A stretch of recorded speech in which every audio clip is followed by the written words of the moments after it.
Oh yes, you may have noticed that you've got your schedule up there That's for the spring. Oh, that's a spring schedule? Spring subject to change. Subject to change. So That is not final. so JD is gonna be leading this, or Who's JD? like one of the seniors, right? Yes, JD. John. Oh, true. Yes, Mr. Tom, yes. I thought that was a You do have a JB. JB. Yes. My fault. Oh, come on By now. Come on spring now. semester, after the semester, Okay, so Yes. After this semester. summer, autumn, winter. No. all you need to know is that you're Summer going to be is in followed by class fall. 7 to 3. Then summer is followed by fall, so now we're in the summer, right? Sorry, Monday, Wednesday, Friday you'll be in class So 8 then to 3. how will the spring be the next? Expect That's to why- be in class 8 to 3. Can we come 7 Next semester is going to be fall semester. That's what we said. Yeah. You were the one that said spring. Oh, that's what I said. Yeah, I know. Sleep. But I heard Yeah. say spring. Spring. Oh. No. This is the first line. Chapter 5. Which one? The regular Chapter 5. By the way, as far as flashcards go, because we did end up falling behind in the syllabus, did everyone still do their flashcards? Yeah. Okay, great. Extra credit. Okay. Your hand hurts. What then?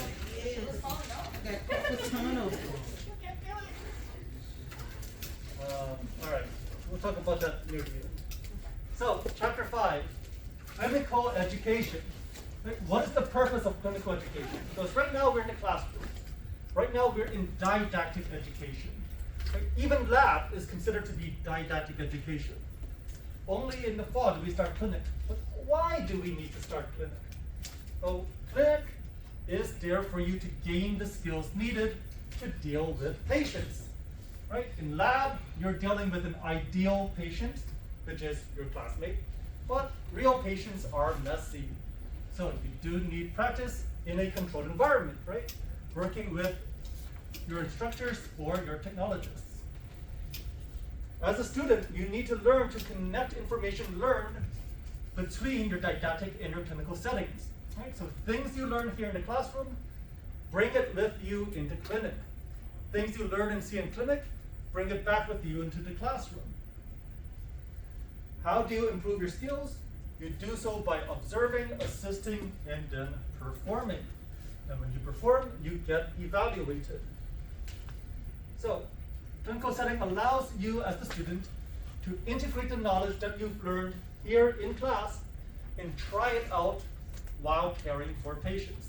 So, you learn how to transfer a patient from a wheelchair to the table or from a stretcher to the table, right? But then in clinic, you get to do those steps for real to see how they actually work.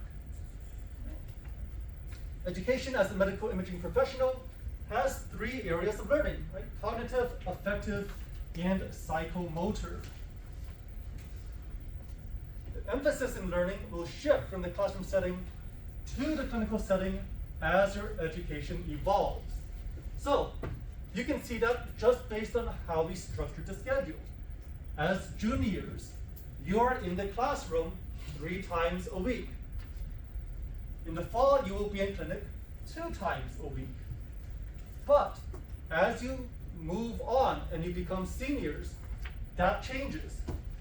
In your senior year, you're in the classroom twice a week.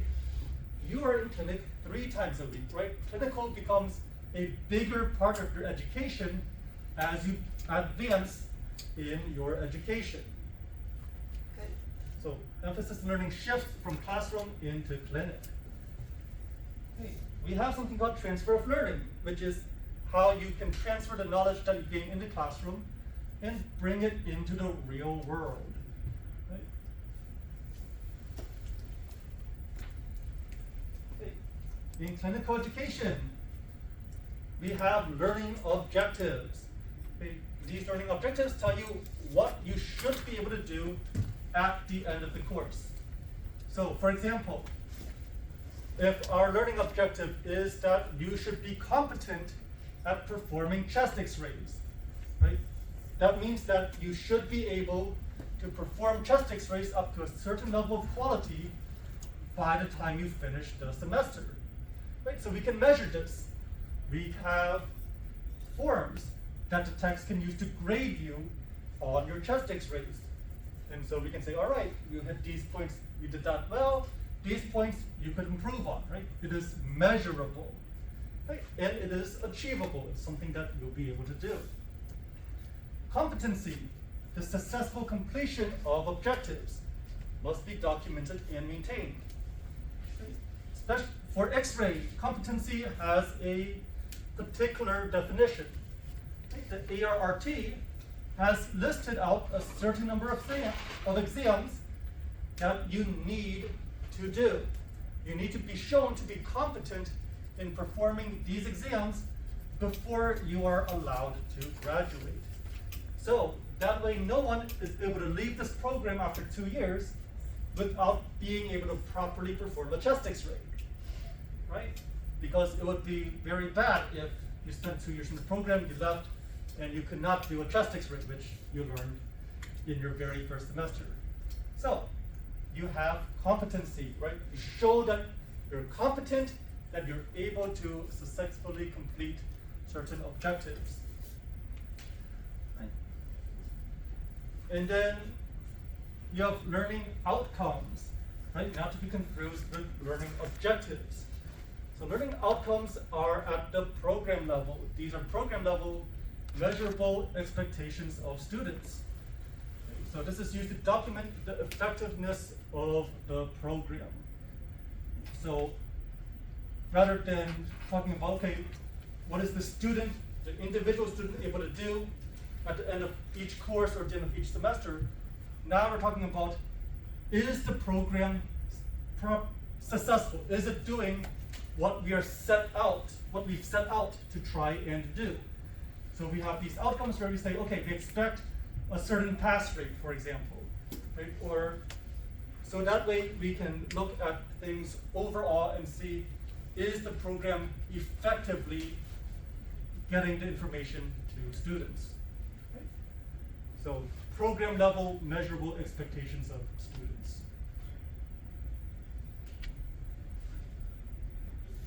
Right. Now, this is more relevant to you. Clinical progression, observation, assistance, performance. This is how you should be trying to learn things in clinic. Okay. When you first walk into clinic in the fall, right, you are not expected to be able to perfectly pull out a chest x-ray on your very first patient. Right? I don't care how good you are, it's not going to happen. Right? What they will expect of you though is that you watch as they perform their exams, right? So the tech will have you in the room while they are positioning the patient. Your job during that time should be to observe, right? So you've got a new exam, a new procedure, you should always first be observing how to do it. Right? Make notes, they can be mental, they can be written down. Right? Make note of what the tech is doing, what order they're doing it in, so that next time you will be able to retrace their steps. Right? So the first goal should be to perform observation. As you observe the same procedure more and more, you'll begin to shift into assistance. Now you can begin to predict what the tech needs to do, and you can support the tech. Okay? So now you know, all right, we've done chest x-ray a couple times. I now know that we need to set the room up in this manner before the patient comes in. So when the tech says, all right, we've got a chest x-ray to do, I know that I can immediately go into the room and help assist the tech by setting up the room. Okay? By getting the materials needed for the procedure. Right? So we're moving from observation to assistance. You have a more active role. Okay? During this time, you should be taking initiative to practice your skills. If you have questions about what the tech is doing, try to avoid asking them in front of the patient. Right? Make a note of what questions you have. Only after the patient is gone do you go back to the tech and ask, okay, so why did we do this, this, and that? Right? Now, from assistance, once you get comfortable there, you begin to move into performance. So you go from being the helper to being the main actor. Right? Your end goal is to be able to conduct the entire procedure from beginning to end with appropriate supervision. Okay, what do we mean by appropriate supervision? When you're doing it for the first time, before you've comped on it, you should have the tech standing next to you. They'll be watching you as you do things from beginning to end. After you have had a chance to prove your competence, then you can do things from beginning to end while the tech is nearby, but is not directly next to you. So you gain more autonomy, you gain more independence that way. Okay? So you're moving from observation, watching what the tech is doing, assistance, helping the tech out because you know what you're supposed to be doing, and then performance, doing what the tech was doing. You should be aiming to try and do as much as possible by yourself, right, under performance. Because once you graduate and you go into the workforce, you no longer have someone watching your back. You are on your own. So you want to get into an independent mindset as soon as possible. Okay. This is very similar to what doctors do. Right? When I work with doctors and surgeons, they did watch, do, teach. You watch the procedure, next one, you do the procedure, next one, you teach the procedure. Right? Very similar idea, right? You watch, right, assist, and then you do. And if you guys want, you can even try and teach each other how to do things. Okay? That helps to keep things in your heads. So, let's talk a bit more about supervision. There are two types of supervision. You do need to know these. Okay? You are going to be responsible for knowing these two types of supervision. You have direct supervision, you have indirect supervision. Direct supervision. Okay? The request comes. It is your job to look over the request. Right? Patient's name, type of exam, reason for exam, any other pertinent information. Okay. You go get the patient. You should evaluate the condition of the patient. Be thinking about whether or not the patient can be done the standard way, or if you need to make any adjustments due to the patient's condition. You, right, be physically present during the procedure. So, the tech, right, the tech will be there with you during the procedure. So, if I'm doing a chest x-ray, right, if I'm doing a chest x-ray over here, my tech is going to be in the room with me, watching me do the x-ray, right? That is why it's direct supervision. They're directly with me. And then of course, once I finish, they are going to review and approve the image, right? I am not allowed to send the pictures off to the doctors by myself because I'm not a tech, I'm a student, right? I need the tech's approval in order to send those images. So I say, okay, I'm taking the pictures, I let the tech look at the pictures, they confirm the pictures look good, and they'll send the images across to the doctors. So this all happens, this is what the tech will be doing while you have yet to show competence in the procedure. Right, so before you have performed your competencies, this is what the tech will be doing, direct supervision. Now, chest x-ray, right?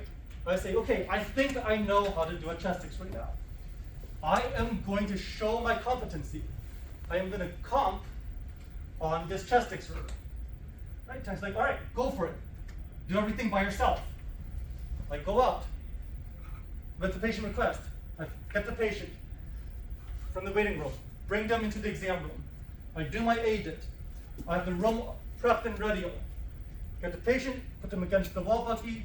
I do the PA chest x-ray. Tech checks my images. They say, all right, do your lateral. I do my lateral chest x-ray. Tech checks my images. They say, all right, dismiss your patient. Finish up, send the patient back, clean the room. Tech says, all right, this is what you did well. This is what you can improve on. Okay, but overall, great job. I have finished my clinical portion of my competency. Once I've done that, I am going to go to one of my instructors, Mr. Phung, Mr. Donahue, Ms. Bonilla, and I'm going to say, I did this comp in clinic. I need to do an image evaluation. I need you to look over my pictures with me. So, you've copied down the ID number of the exam. We pull up your pictures together on the computer screen. And then we begin to discuss those images. Okay. So, how did you censor for this? Is this a good picture? What is this anatomy? Right? So you begin to answer questions about the picture. After that, we'll say, all right, great. It looks like you know what you are doing. It looks like you know what you're talking about. I'm going to sign off on your image evaluation. So now you have two pieces complete. You got the clinical comp portion from your tech. You got your image evaluation from one of the faculty. With these two pieces, you are now done with that comp. Chest x-ray. That means the next time you walk into clinic, you may now begin to do chest x-rays under indirect supervision. In this case, the tech will still review the request for examination. They will still look at the condition of the patient and maybe give you suggestions on how to do them. But they will no longer be standing with you. They will no longer be standing right next to you. They may go back into the control room and begin preparing for the next patient. They may go back into the computer room to do some paperwork for the previous patient. They may just stand back and watch and observe, but they're no longer going to be next to you. Why? Because you've already shown you know how to do this procedure. So now you're doing it by yourself. So I get my patient, I do my chest x-ray, tech is just standing in the corner, sitting in the corner, right? They are not with me anymore. But I still am not allowed to send images across by myself, even though I took the images by myself, right? I still need to go to the tech and have them okay my images. They take them over, they're like, all right, that looks good, you don't need to repeat, patient is done. And I can take the patient out, right? So that is indirect supervision. The tech is no longer going to be right next to me, but they'll be in earshot, right? If I call for help, they'll be able to come over. But they don't need to be with me anymore. So you start off in direct supervision. In the middle here, you will show competency. And then afterwards, you will be in indirect supervision. Right? And it depends on the procedure. Because some procedures you will be under direct, some procedures you will be under indirect. It just depends on what you've shown competency on. Okay, so if I comped on my chest x-rays, but I have not comped on my abdomen, I can do chest x-rays by myself, but I cannot do abdomens by myself. Abdomens would still be under direct. Does that make sense? Okay, so it all depends on if you have shown competency or not. That determines if the tech is with you, next to you, or if the tech is able to walk away. Okay, so very important to keep in mind during clinic. If the tech tries to walk away when you have not shown competence, call them back. They need to be with you. Right? You have not shown that you can do it by yourself yet. Right. How do we assess your performance? Through clinical assessments. Right, so we have direct objective observation, we have reading skills, checklists, incident forms, we have notes, and so you will receive feedback and constructive criticism. So, for example, this is an example of what you will receive at the end of each clinical, or at the end of each semester in clinic. We, as faculty, will grade you and say, okay, looks like this student is outstanding with their positioning. It looks like they are exceptional with their exposure technique. They meet the requirements for their positioning skills. Their critical thinking skills could need improvement. Right? You will receive this, and you will receive written feedback as well as to what looks good, what you could improve on, based on what we as instructors have observed. Yes, So Shruti? is clinical assessment and student clinical evaluation form the same thing? Student clinical evaluation form.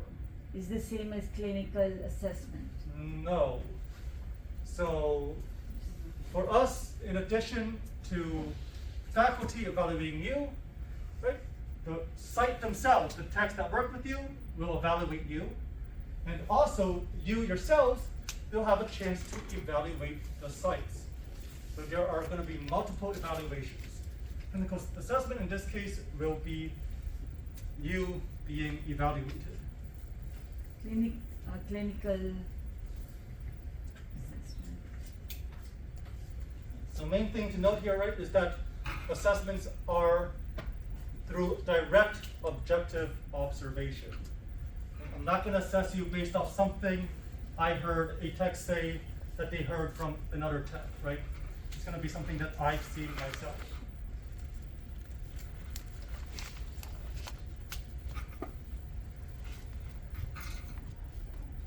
Okay, clinical policies. Policies are listed in your student handbook. So pay attention to those, okay? If you fail to follow clinical policies, you may be warned, suspended, or dismissed from the program. Policies include things like HIPAA, very big, patient confidentiality, patient health information, right? Dress code. It is important that you are in dress code, right? We have relaxed the standards a bit, but please don't show up to clinic in flip-flops or Crocs or anything like that, right? You want to be professional. ID badges and dosimeters, this is important. Right? ID badges are how we know you belong to the hospital system, and you're not going to be able to get anywhere without your ID badge because the door require you to badge in. Dosimeters, this thing right here, this is how we monitor your radiation exposure. Normally, the reading should be basically 0. If the reading gets high, then we may need to remove you from the clinical environment. But just because you want to skip clinic, please do not take your dosimeter and stick it under an X-ray tube. And finally, attendance. Okay, we have attendance policies. Do keep them in mind, especially now that they've become a bit more strict, and failure to adhere to attendance policies will eventually result in dismissal from the program. Now, in addition to our own policies in the student handbook, you do also have standards set by the ARRT, right?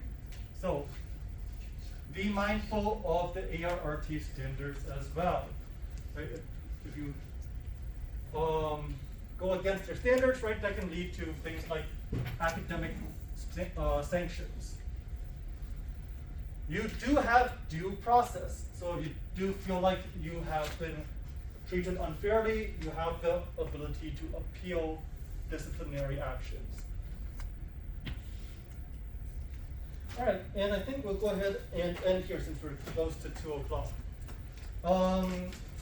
As far as your vocabulary assignment goes, since everything did kind of get pushed back a day because of the power outage on Friday, I will accept the vocabulary assignment on Friday. However, if you have your assignment with you right here, right now, completed in full, I will give you 2 additional points on your exam. Alright? So yes, if you have your flashcard with you right now for all 4 chapters,